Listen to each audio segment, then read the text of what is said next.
Bom dia, sexto ano. Nós vamos dar início agora a mais uma videoaula de correção. Então, nós vamos corrigir agora as páginas 14 e 15 do seu livro didático, tá? E o tema, o sistema endócrino. Então, vamos pegar livro, caderno, lápis e borracha e vamos dar início à correção. Número 1. As glândulas endócrinas produzem hormônios que atuam em diferentes células e órgãos do corpo. Explique como eles são levados do local onde são produzidos até o local onde atuam. Então, as glândulas, endócrinas são aquelas que não vão ter ligação com as células que a formou. Então, tudo que ela produzir, ela vai jogar na corrente sanguínea. Então, o sangue vai ser o principal meio de transporte desses hormônios, tá certo?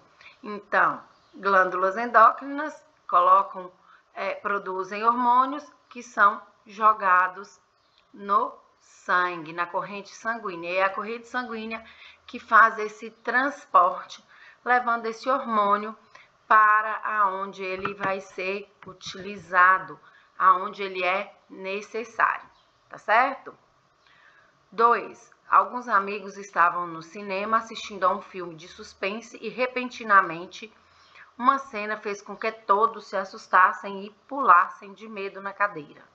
Estabeleça uma ordem numérica de acordo com os eventos desencadeados no corpo do corpo, desde o susto até o pulo na cadeira. Lembrando-se de que todas essas reações ocorrem em milésimos de segundo, né?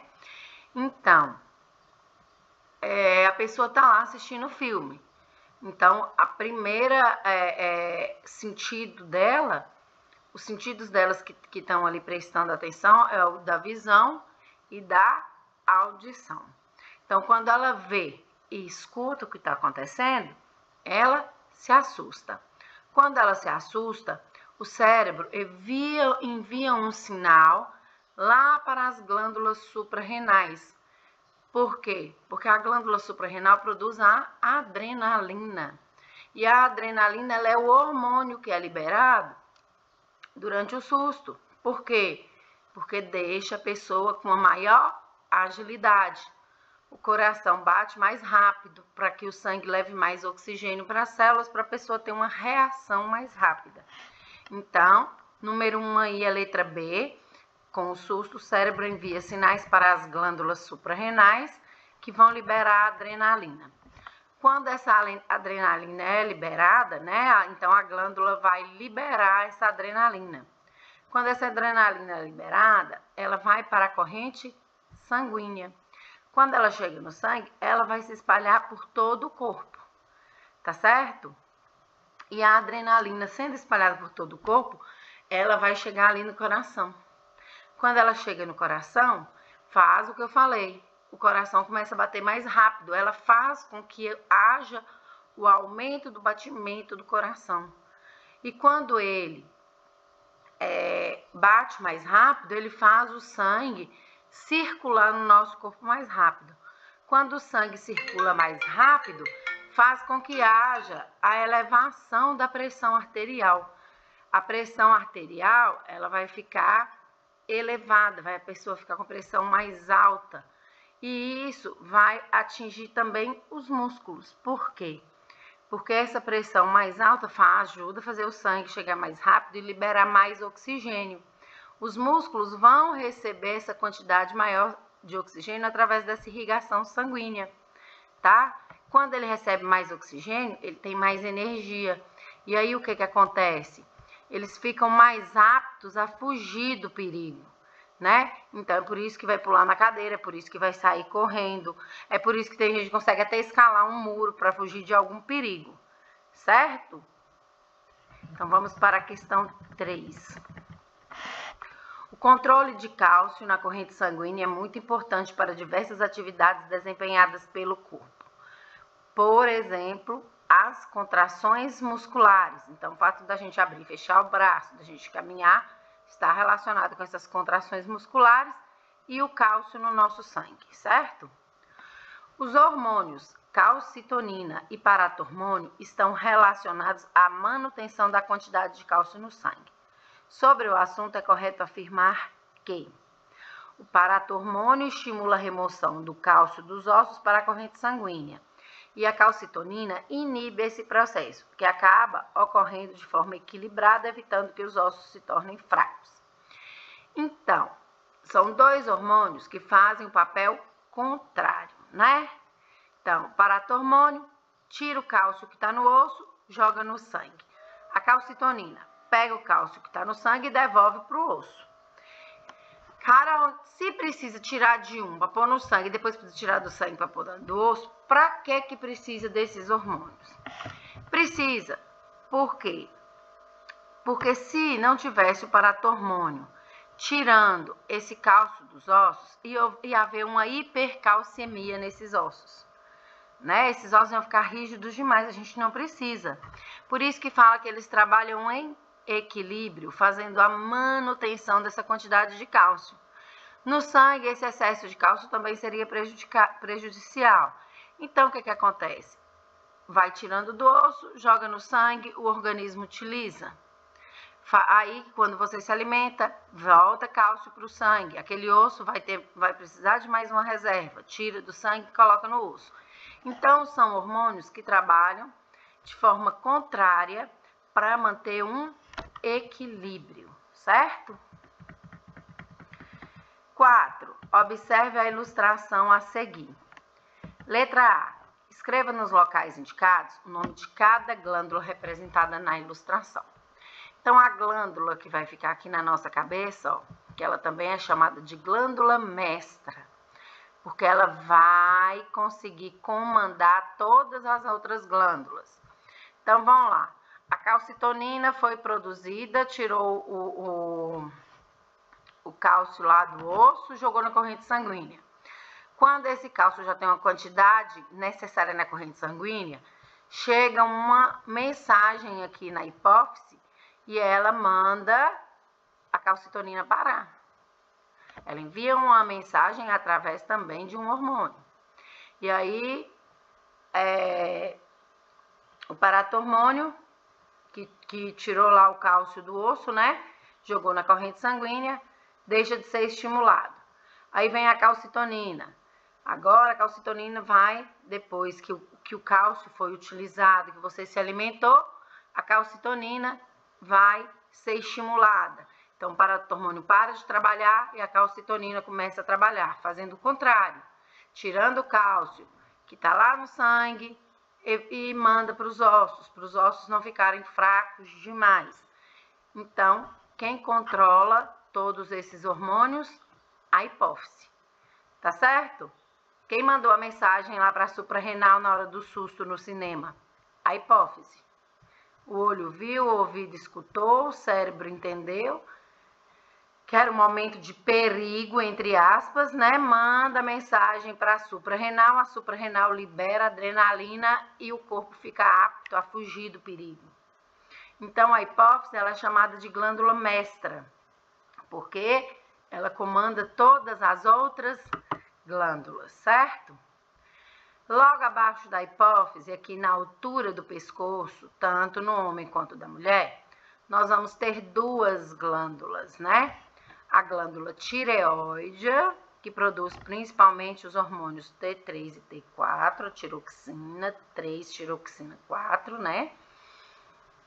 E as paratireoides, que vão produzir aí, né, outros hormônios, como, por exemplo, a calcitonina.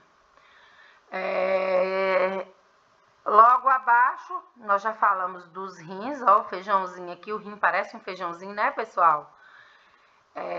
Em cima do rim tem um chapeuzinho amarelinho aqui, ó, são as suprarrenais, supra, de cima, né, fica em cima, renal de rim, suprarrenal em cima do rim. E como nós falamos também, ela vai produzir os hormônios, como aí a adrenalina, que nós falamos na questão anterior. Lá perto do rim, eu tenho o pâncreas, né? O meu pâncreas, ele produz 2 hormônios. Ele produz o glucagon e ele produz a glicose não, a glicose a gente consome, a insulina. Então, ele produz o glucagon e a insulina, que como o paratormônio e a calcitonina são contrários, o glucagon e a insulina também são contrários, né? A insulina, ela é liberada pelo pâncreas na corrente sanguínea, depois que a gente se alimenta, no nosso processo digestório, quando a glicose, que é o açúcar, foi absorvido. Então, essa insulina, ela vai ser liberada pelo pâncreas, captura essa glicose para levar para as células para virar energia. E o glucagon? O glucagon, ele vai ser liberado só quando ocorre o contrário. Quando a gente fica muito tempo sem comer, o pâncreas libera o glucagon, que ele vai lá nas reservas do corpo, pega aquela insulina que foi armazenada, muitas vezes até na forma de gordura, né? Pega essa insulina que estava armazenada e joga na corrente sanguínea, porque o nosso corpo está precisando de energia. E a fonte de energia principal do nosso corpo é a glicose, tá?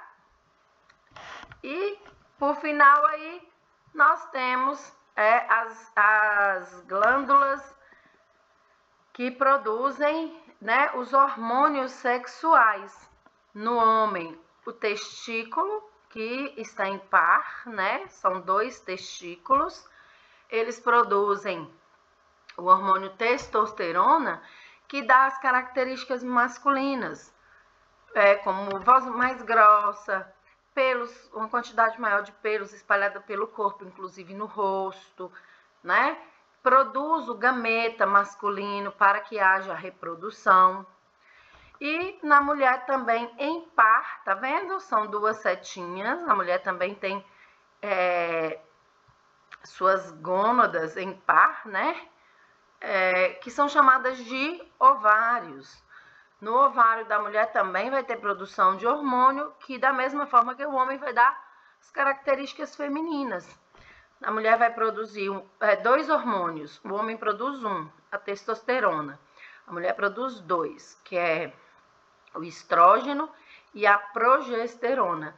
E são esses hormônios que vão possibilitar que a mulher fique grávida, que ela tenha mamas, que ela vai amamentar quando o bebê nascer, né? Um corpo com menos pelos, um corpo com menos musculatura. Então, as características femininas, elas vão ser também responsáveis pelos hormônios dos ovários, tá? Das gônadas masculinas. E aí pede, com a caneta vermelha, marque um X na glândula que produz as gonadotrofinas.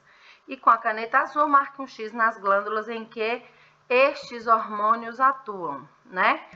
Então, com a caneta vermelha, as gonadotrofinas,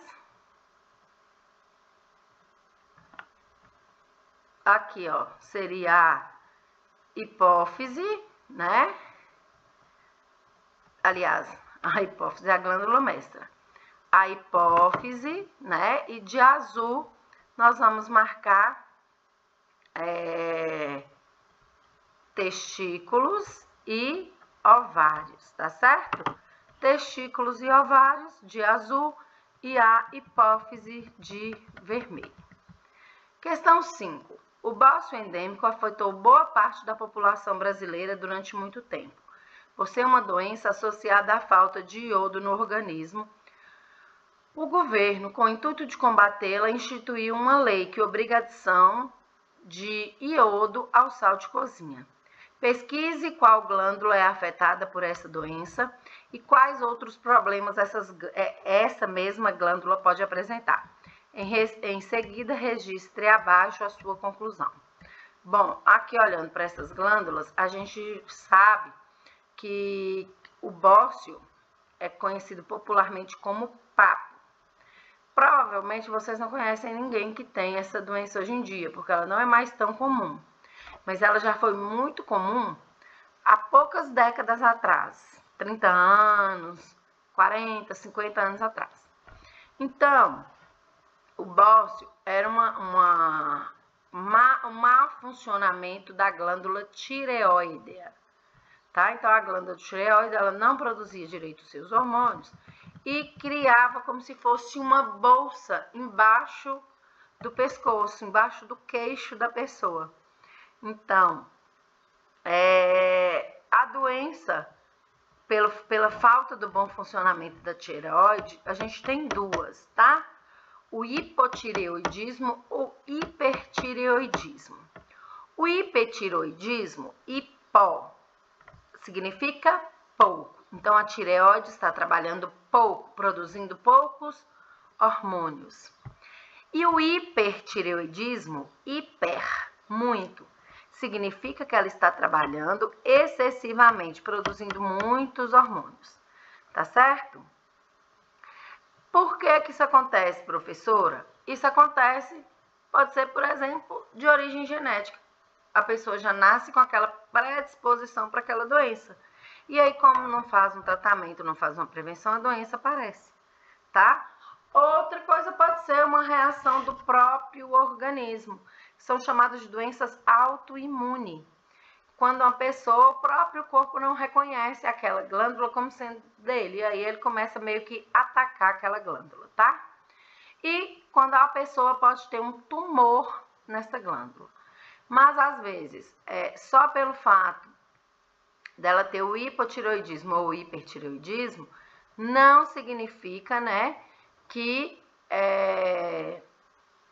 a pessoa ela já está com um tumor, uma doença autoimune. Às vezes a glândula só não está funcionando direito. E existem algumas medicações que podem ajudar essa glândula a voltar a funcionar direito. Tá certo? Então, essa aula termina por aqui. Espero que não tenha ficado dúvidas, mas se ficou alguma dúvida, vocês já sabem. É só me mandar uma mensagem através do WhatsApp. Bons estudos e até nossa próxima aula.